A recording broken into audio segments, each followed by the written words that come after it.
is. All right, turning to today's Money Watch. If you know any recent college graduates, you know the pressure they're under to try to find a job, pay off those student loans, get off the couch, and move out already. The latest unemployment rate for Americans, 22 to 27, is up from the same time last year, and about a quarter of federal student loan borrowers are considered delinquent or past due on their payments.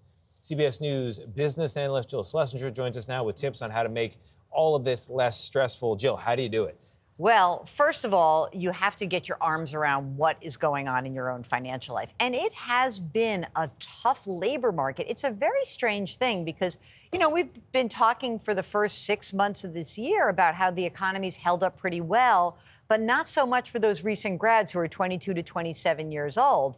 And what's been interesting is to see that a lot of those kids, I say kids, but they're young graduates, they lost their jobs when a lot of the tech downsizing occurred. In some of these industries, the last person in is usually the first person out. So it's been a struggle, and the market has actually deteriorated in the last few months. So I think that that's a real issue.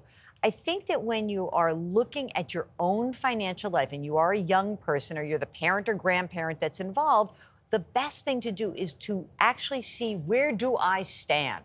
Let me look at all of these loans that I have. What are the interest rates, these college loans? How am I going to repay them? Do I need to make some different actions? And what is the money that is coming in? And if it's not that much money, what is going out? What can I do to remain afloat? And it may mean staying at your parents' house. It really might. Yeah, no. And for many families, that multi-generational plan is largely intact. But I think it is not being fearful of where you stand, but putting your arms around it, embracing it, and getting an understanding of what is my personal financial position. So, Jill, with so many people behind on their student loans, is college even worth it anymore, especially since they're struggling economically after graduating? This is an incredibly important question because for a long time, we knew, like in the last 25 years, there was a differential between people in the workforce who had a college degree and those who didn't. And even in those unemployment numbers, to be clear, the older college graduates still have a huge advantage.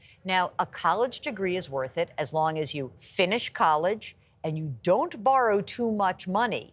And by the way, finishing college, it's a big advantage if you get through in those 4 years. If you take that extra year or two to get through, the numbers don't look as good. So when you're thinking about the college experience, it should be, what degree can I earn that I can live with, that I can get a job, that I can support myself and make my student loan payments. This is usually a good idea, like a rule of thumb. I usually don't like rule of thumb.